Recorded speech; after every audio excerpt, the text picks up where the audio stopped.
트럼프의 말 한마디에 유럽이 발칵 뒤집어졌습니다. 방위비를 안 내면 러시아가 유럽을 공격하도록 격려하겠다며 방위비를 내지 않은 나토 동맹국을 압박한 것인데요. 의도된 발언인지 단순한 말 실수인지는 알 수 없지만 트럼프가 이런 발언을 한 것은 이번이 처음이 아닙니다. 더구나 현재 미국에 대해서는 트럼프에게 다소 유리하게 흘러가는 상황, 유럽 각국은 긴장할 수밖에 없는데요. 이에 폴란드 총리가 프랑스와 독일을 연달아 방문하여 삼각동맹을 제의하는 등 사태가 심각하게 돌아가고 있습니다. 삼각동맹, 즉 바이마르 삼각동맹은 유럽의 두 강대국과 긴밀한 관계를 구축해야 할 필요성을 느낀 폴란드가 적극적인 모양새이지만 이는 비단 폴란드만의 목소리가 아닙니다. 대부분의 EU 회원국들은 유럽이 미국의 도움 없이 자체적인 국방력을 키워야 한다는 목소리가 높은데요. 그래서 준비했습니다. 오늘은 안보 불안에 쫓기는 유럽 국가들이 한국을 선택한 이유와 앞으로 대한민국이 나토의 무기고를 채울 가능성에 대해 자세히 알아보겠습니다. 지금 보시는 영상이 마음에 드셨다면 지인들의 카톡으로 공유해주세요. 여러분의 구독과 좋아요는 꺼리튜브 영상 제작에 많은 힘이 됩니다. 지난 10일 미국 사우스캐롤라이나 유세 현장에서 트럼프는 방위비를 내지 않는 유럽연합을 비판했습니다. 나토 동맹국 중 방위비를 내지 않은 나라가 러시아의 공격을 받는다면 어떻게 하겠느냐는 물음에 돈을 내지 않은 체납자는 보호하지 않겠다. 그리고 여기에 한술 더 떠 러시아의 무력 사용을 격려하겠다고 말한 것입니다. 그리고 며칠 전 자신의 SNS에 나토의 방위비 분담 문제를 또다시 거론했습니다. 트럼프는 소셜미디어 트루스 소셜에 지금은 돈을 내야 한다고 말하는 사람이 없어서 나토가 돈을 내지 않고 있다라며 유럽과 바이든 행정부를 모두 비판했습니다. 트럼프는 대통령 재임 시절에도 유럽에 돈을 내라며 미국의 나토 탈퇴까지 거론했는데요. 실제로 트럼프 행정부 시절 백악관 국가안보보좌관을 지낸 존 볼턴은 CNN과의 인터뷰에서 만약 트럼프가 재집권한다면 나토를 탈퇴하려고 할 것이다라고 전망하기까지 했습니다. 트럼프의 이런 태도에 스톨렌 베르크 나토 사무총장과 샤를 미셀 EU 정상회의 상임위장까지 나서서 트럼프를 비판하고 있는데요. 동맹을 체납자 취급하는 것도 모자라 러시아의 밥으로 만들겠다는 발언까지 서슴지 않고 있으니 유럽은 똘똘 뭉쳐 맹비난을 퍼부으면서도 한편으로 잔뜩 긴장하고 있습니다. 무엇보다 오는 11월 미국 대선에서 트럼프의 재선 가능성이 그 어느 때보다 높게 점쳐지기 때문입니다. 도널드 트럼프는 대선에 나설 후보를 뽑는 공화당 첫 경선에서 압승하면서 순조로운 출발을 보인 가운데 거의 모든 여론조사에서 바이든을 2% 내외로 앞서고 있습니다. 바이든의 재선을 유력하게 보는 여론조사 기관은 젊은 층과 유색인종을 조사 대상에 더 많이 포함하는 퀴니피엑 때문으로 반전이 없다면 트럼프의 재선 가능성이 매우 큰 상황입니다. 트럼프 전 대통령이 다시 재집권하면 방위비 문제를 놓고 나토 회원국과 신경전이 치열해질 것으로 예상하며 트럼프는 수년 전에도 푸틴과 김정은에게 괜찮은 사람이란 표현을 쓸 정도로 평범치 않은 세계관을 갖고 있죠. 이제 현실이 되는 트럼프의 재집권 가능성에 유럽이 움직이기 시작했는데요. 폴란드를 중심으로 프랑스, 독일은 바이마르 삼각동맹 부활까지 논의하고 있습니다. 지난달 프랑스, 독일, 폴란드 3국 외교부 장관은 파리 교회 라셀생클루에서 만나 그동안 휴면 상태였던 바이마르 삼각동맹 부활 카드를 본격적으로 꺼내들었습니다. 원래 바이마르 삼각동맹이란 구소련의 세력권에서 폴란드를 지원할 목적으로 창설됐지만 그간 나토와 기능이 겹치면서 개점 위협 상태였는데요. 이제 트럼프가 재부상함에 따라 다시 탄력을 받게 됐습니다. 일단 바이마르 삼각동맹에 가장 적극적으로 나서고 있는 나라는 유럽의 두 강대국과 긴밀한 관계를 구축해야 할 폴란드입니다. 투스크 폴란드 총리는 트럼프가 승리하면 어떻게 될지 고민해야 한다라며 유럽의 행동을 촉구했는데요. 구체적으로는 나토가 가능한 한 빨리 향후 12개월 내 더 큰 방공 능력과 탄약 생산 능력을 갖춰야 하며 군사 부문에 더 많은 투자를 할 것을 촉구했습니다. 숄츠 독일 총리와 마크롱 프랑스 대통령 역시 이에 화답했는데요. 폴란드, 프랑스, 독일 간 협력은 유럽의 이익이라면서 유럽의 새로운 탄약 공장을 개설해 무기 생산을 늘려야 한다고 언급했습니다. 마크롱 대통령은 유럽연합이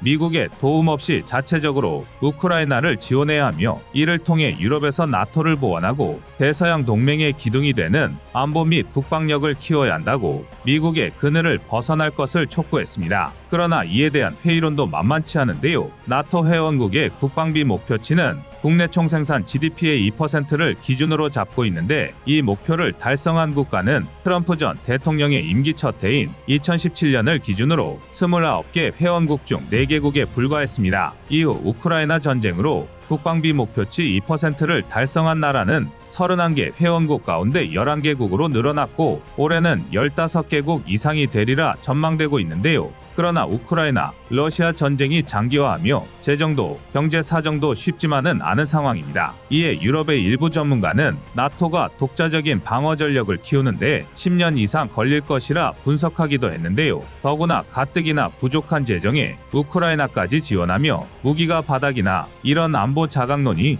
실체가 없는 선언에 불과하게 될 것이란 전망까지 나오고 있습니다. 독일 최대 방산업체 라인메탈의 아르민 파페르거 사장 역시 BBC와의 인터뷰에서 유럽이 러시아에 대응하여 완전히 방어할 준비를 하려면 10년이 걸릴 것이라며 현재는 우크라이나 전쟁 지원으로 유럽의 탄약고가 텅텅 비어 있다라고 현 상황을 토로했습니다. 냉전 이후 금융위기를 겪으면서 세계 방산 시장은 오랜 기간 긴축의 시대를 걸어왔습니다. 이 시절 방산 기업의 제일 목표는 내실 개선으로 비효율적인 조직을 잘라내고 수익을 내지 못하는 설비를 과감히 정리했는데요. 갑자기 방산 수요가 터졌다고 해서 사라졌던 방산 산업을 하루아침에 육성할 수는 없었습니다. 실제로 영국에선 나토 훈련에 참가하기 위해 출항하던 항공모함 2척이 모두 잇따라 고장나는 웃지 못할 사태가 벌어졌으며 아무리 방산과 민간의 경기가 모호해졌다고는 하나 정부의 정책을 믿지 못하는 유럽의 방산 회사들도 선뜻 생산 설비를 늘리는데 과감한 투자를 하지 못하고 있습니다. 그런데 이런 상황이 최근 방산 강국으로 발돋움한 대한민국으로선 천재일우의 기회가 될 전망입니다. 독일, 폴란드, 프랑스의 연합을 기폭제로 유럽에 다시 한번 대규모 방산 시장이 열릴 기미가 보이고 있으며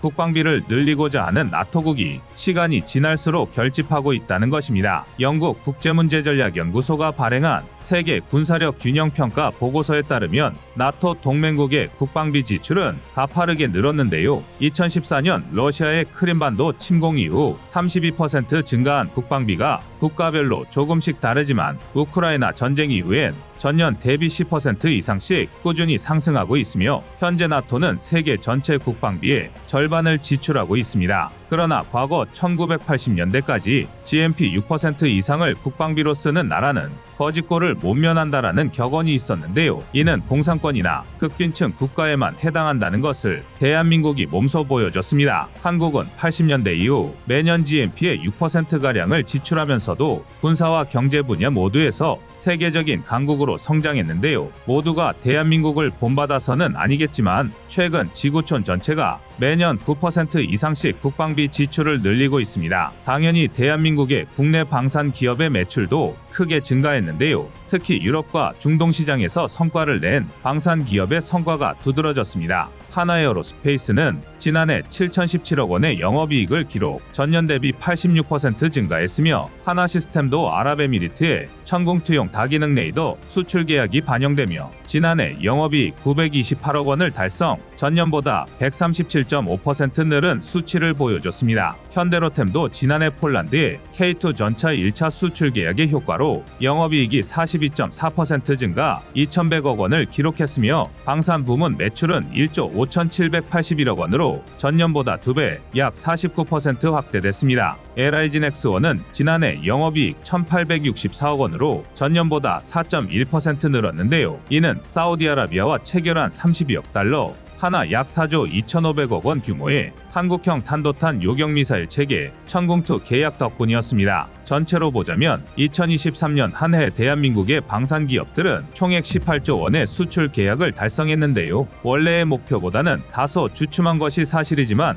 폴란드의 정권 교체와 금융 지원 등 외적인 부분으로 인해 해를 넘긴 것이 영향을 미쳤다는 분석입니다. 긍정적인 부분은 2022년엔 폴란드를 중심으로 4개국에 머물러 있던 수출 대상국이 2023년엔 아랍에미리트와 사우디아라비아, 핀란드, 에스토니아, 노르웨이 등 12개 국가로 확대됐으며 주요 수출 무기체계도 6개에서 12개로 다변화된 것이 큰 특징입니다. 이 때문에 2022년 전체 수출액 중 폴란드가 72%를 차지했지만 작년엔 폴란드의 비중이 32%로 줄어 수출 시장이 확대됐다는 뜻으로 풀이되고 있습니다. 여기에 대한민국은 2027년까지 방산 수출 금액 30조 원을 목표로 하고 있는데요. 업계는 러시아 우크라이나 전쟁이 2년을 넘어가면서 국방력이 강조되고 있는 가운데 이스라엘 하마스 전쟁까지 발발해 인도적인 차원에선 안타까운 일이지만 여러모로 하늘이 대한민국 방산의 성장을 돕고 있는 모양새라고 말하기까지 했습니다. 아무리 세계가 안보 공포로 위협받고 있다지만 이렇게 대한민국이 갑자기 방산 강국으로 급부상한 이유에 대해 궁금해하고 있는데요. 한국은 북한과 여전히 휴전 상태를 유지하고 있어 그동안 꾸준히 질적 양적 경쟁력을 유지해왔으며 이를 밑바탕으로 나토 표준을 준수하는 서방 국가의 무기고로 주목받고 있는 것입니다. 더구나 생산 설비가 멈춘 기존 방산 강국 독일과 프랑스와는 다르게 대한민국은 글로벌 무기 공급난에도 빠르게 납기를 맞출 수 있는 거의 유일한 대안으로 평가받고 있습니다. 트럼프가 내세우는 미국 우선주의로 인해 이 불똥이 대한민국으로 튈 가능성도 매우 큰 상황인데요. 우리는 대한민국의 안보와 생존은 물론 방위산업 수출을 위한 미래 전력 향상을 위해서라도 지금껏 해왔던 대로 자주국방을 위한 길을 계속 걸어 나갈 것이며 곧 세계 방산시장 석권이라는 부가적인 열매까지 얻게 될 것입니다. 아직 대한민국이 진출하지 않은 무기 분야와 시장은 많고 우리가 내세울 무기의 경쟁력도 계속 상승하고 있으니까요. 여러분의 구독과 좋아요가 꺼리튜브 운영에 많은 힘이 됩니다. 2023년 대한민국의 방위산업 수출 실적은 약 130억 달러에서 140억 달러, 하나로 약 18조 원에 달했습니다. 이는 세계 9위권에 뛰어난 성과이지만 당초 목표액인 200억 달러에는 미치지 못했습니다. 실제로 2022년의 방산 수출액은 173억 달러로 역대 최대 실적을 기록했었기 때문에 2023년 수출 실적은 2022년에 비해 약 30억 달러 감소한 수치입니다. 그러나 2023년에는 방산 수출 대상국이 4개국에서 12개국으로 확대되었으며 주요 수출 무기 체계도 6개에서 12개로 다양해졌습니다. 이는 수출 시장이 전체적으로 확대되었음을 나타내며 이러한 변화는 전년 대비 폴란드의 수출 비중이 72%에서 32%로 감소하면서 수출 시장의 다변화를 보여주는 중요한 지표가 되었습니다. 2010년 이후 한국 방위산업의 성장 규모는 상당히 인상적입니다. 2011년에는 방산 수출이 23억 8천만 달러였으며 2015년에는 35억 4천만 달러로 증가하여 연평균 약 30억 달러 규모를 유지했습니다. 특히 2021년에는 약 73억 달러로 증가했는데 이는 코로나19 팬데믹 사태에도 불구하고 2020년에 30억 달러 규모에서 2배 이상 성장한 수치입니다. 더욱이 2022년과 2023년에는 평균 150억 달러의 수출을 기록하며 이러한 성장세를 이어갔습니다. 2021년에 73억 달러와 2023년에 130억 달러를 비교할 때 그 성장 규모가 작지 않음을 알 수 있습니다. 한국 방위산업이 이렇게 성장할 수 있었던 이유는 몇 가지로 정리할 수 있습니다. 우선 수출 시장의 다변화입니다. 2023년까지 폴란드 외 지역으로 방산 수출 비중을 68% 이상으로 늘리고 수출 규모를 2.5배 이상 향상시켰습니다. 이전에는 폴란드에 의존했던 수출이 다양한 국가로 확대되었습니다. 또한 수출 대상국 및 무기체계도 증가했는데요. 2022년에는 주로 UAE, 이집트,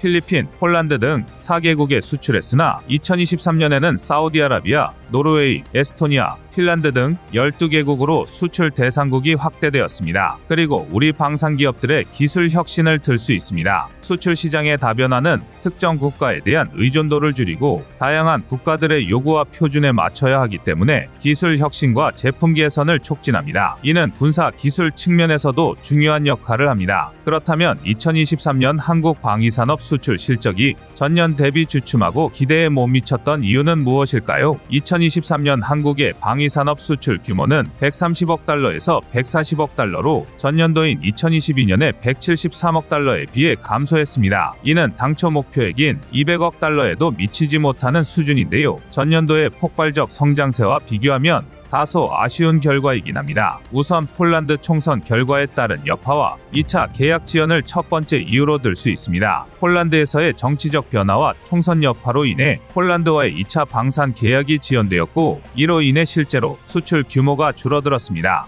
여기에 덧붙여 수출 시장의 다변화 과정에서 발생한 일시적인 감소가 2023년 한국 방위산업 수출 실적이 기대에 미치지 못한 주요 이유라고 할 수 있습니다. 하지만 2024년에도 수출이 기대되는 한국 무기들이 있습니다. K2 전차나 K9 자주포, FA50 천무 등은 이미 잘 알고 계실 텐데요. 이와 같은 한국의 브랜드화된 무기처럼 유명하진 않지만 특유의 장점과 성능으로 해외 시장에서 수출을 노리는 무기들을 소개해드리겠습니다. 우선 비오복합을 꼽을 수 있습니다. 비오복합은 한국에서 개발한 30mm 자주대공포 비오와 휴대용 지대공 유도무기인 신공을 결합한 복합대공화기입니다. 비오복합은 높은 명중률을 자랑하며 적과 아군을 구분하는 피하식별 능력이 우수합니다. 또한 30mm 자주대공포와 휴대용 지대공 유도탄을 결합함으로써 포 시스템과 미사일 시스템의 강점을 극대화했습니다. 특히 저고도에서 침투하는 적 항공기를 효과적으로 요격할 수 있다는 장점을 가지고 있습니다. 비오복합 개발은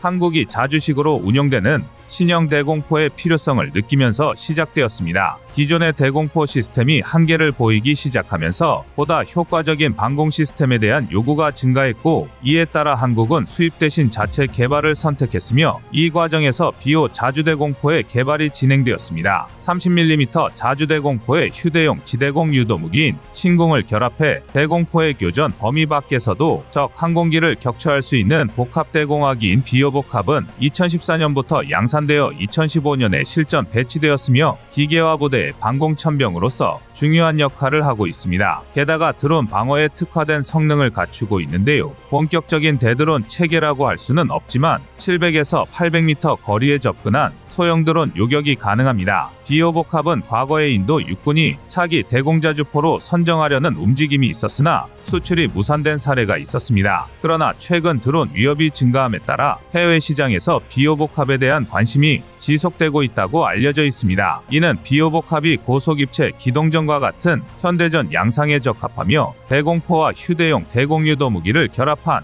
융통성 있는 운용 능력을 가진 점이 해외 시장에서 주목을 받는 주요 요인으로 작용하고 있습니다. 이게 다가 아닙니다. 구시대의 유물처럼 여겨지던 105mm 곡사포를 활용한 한국의 무기체계도 수출이 기대되고 있습니다. 아프가니스탄 전쟁에서 105mm 곡사포는 전술적 가치를 입증해냈습니다. 미군은 155mm 곡사포보다 규모가 작은 M119 105mm 견인포를 사용했습니다. 이 포는 155mm 곡사포보다 위력은 덜하지만 빠른 발사 속도로 인해 근거리 전투에서 경무장 게릴라를 제압하는 데 큰 효과를 보였습니다. 특히 105mm 견인포는 공중수송을 통해 전진 기지로 운반되었는데 이는 아프가니스탄 전쟁의 핵심 전략이었습니다. 러시아 우크라이나 전쟁에서도 105mm 곡사포 같은 화포의 중요성은 다시 한번 재평가받았습니다. 우크라이나 포병은 전쟁 초기 키이우 주변에서 러시아군을 제압하는 데 중요한 역할을 했습니다. 화포는 기상이나 지형의 영향을 거의 받지 않고 운용할 수 있으며 사격에 걸리는 시간이 짧고 화력을 집중하거나 분산시킬 수 있는 능력을 가지고 있습니다. 이러한 사례는 한국의 산악 지형과 같은 조건에서 105mm 곡사포의 활용 가능성을 보여주며 전술적 유연성과 신속한 대응 능력을 강조합니다. 105mm 곡사포는 상대적으로 가벼워 이동성이 뛰어나고 다양한 환경에 적응할 수 있는 장점을 가지고 있습니다. 또한 빠르고 효율적인 화력 지원을 제공하며 이는 특히 산악 지형과 같이 복잡한 환경에서 중요한 가치를 지닙니다. 한국은 이러한 105mm 곡사포를 활용하여 K105에 이원 풍익이라는 독특한 자주포를 개발했습니다. K105에 이원 자주포의 명칭인 풍익은 한국 전쟁 당시에 한 포병 장교의 헌신적인 활약에서 유래됩니다. 한국 전쟁 중 김풍익 중령은 105mm 곡사포를 이용하여 직접 북한군 전차를 성공적으로 저지하는 과정에서 이러한 배경을 바탕으로